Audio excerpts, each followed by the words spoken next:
Hi, I'm Chris Wardlaw for CarGurus, and today we're going to talk about the pros and cons of the 2015 Nissan Juke, one of the founding members of the new mini SUV class of crossovers.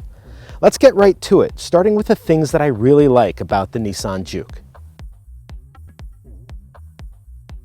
Now, it's probably stating the obvious to say that the Juke is not an attractive vehicle. It's an acquired taste. It takes some time to get used to it, to let it grow on you.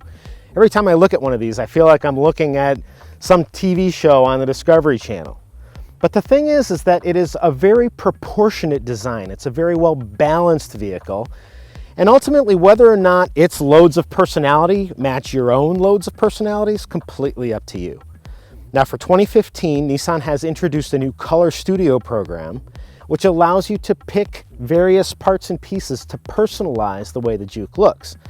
My test car doesn't have any of those because this new solar yellow paint grabs all the attention this thing needs on its own. Now, a Juke is a lot of fun to look at, and it's also a lot of fun to drive. What you've got under the hood here is a turbocharged 1.6 liter four-cylinder engine, makes 188 horsepower and 177 pound-feet of torque. And while that doesn't sound like a lot, you've got to remember that this is a small, lightweight vehicle, and the torque is peaking basically from around 1600 RPM all the way up to 5200 RPM. That makes the Juke very responsive and athletic, pretty much no matter where you are in the rev range. Now, you combine those attributes with a taut suspension and responsive steering and decent brakes, and you've got a super fun little crossover to drive. Now, it's true that the Juke is small inside, but I was unexpectedly pleased by how comfortable it is. Even somebody my size fits behind the steering wheel with no problem, and the steering wheel is really nicely shaped. It's terrific to grip, and there's an intimacy associated with the controls that really heightens the driving experience. Now, believe it or not, I can even fit in the back seat.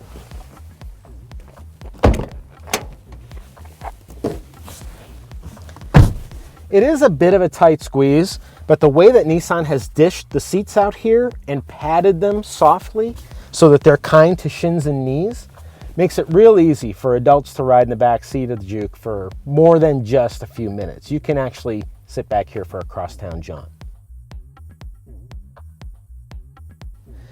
At this point, we've talked about some of the things that I really like about the Nissan Juke, so let's find out what I'm not so crazy about. First of all, cargo space. For an SUV, this doesn't have much. Behind the rear seats, there's 10.5 cubic feet of space. You take that full-size suitcase out, and you can see that there is a bin underneath the cargo floor, and that the floor is designed to stay up so that you can put grocery bags back there. If you need more space, it's real easy to fold the seats down, and then you end up with 35.9 cubic feet of cargo space. Now, to put these numbers into perspective, they're both just a little bit bigger than your standard Mini Cooper. Now, previously I said that the Juke's a lot of fun to drive, and that is true. But the problem is that it's got the CVT, continuously variable transmission. And while Nissan has done a fairly decent job of making it sound and feel more like a traditional automatic, and they even give you this little manual shift gate here so that you can shift your own gears, it still really sucks some of the life out of the powertrain.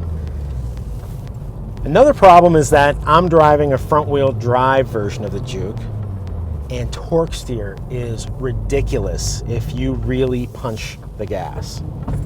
Under part throttle acceleration, it's fine, and this car is really zippy. But when you really stomp on it, like if you're turning right to get yourself into traffic on a fast-moving road, you're really wrestling with the steering wheel. Now, if there's any reason for me to recommend against buying a Nissan Juke, it has to do with this vehicle's crash test performance.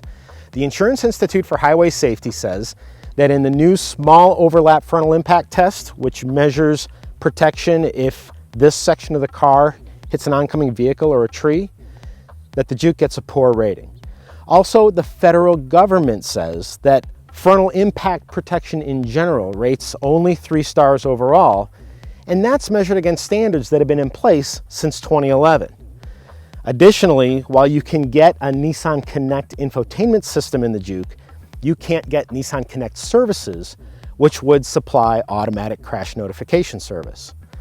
In my opinion, Nissan really needs to step it up in terms of the Juke's safety.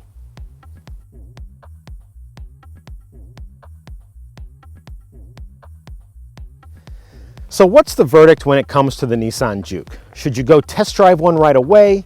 Is this vehicle still a work in progress? Or should you just cross it right off of your shopping list? While it's true that the polarizing styling and the cramped interior only fit certain lifestyles, the real reason to skip this in favor of one of its competitors are those crash test ratings, especially if you're planning to have a teenage kid drive one of these things. To see my full review, be sure to visit CarGurus.com, and thanks for watching.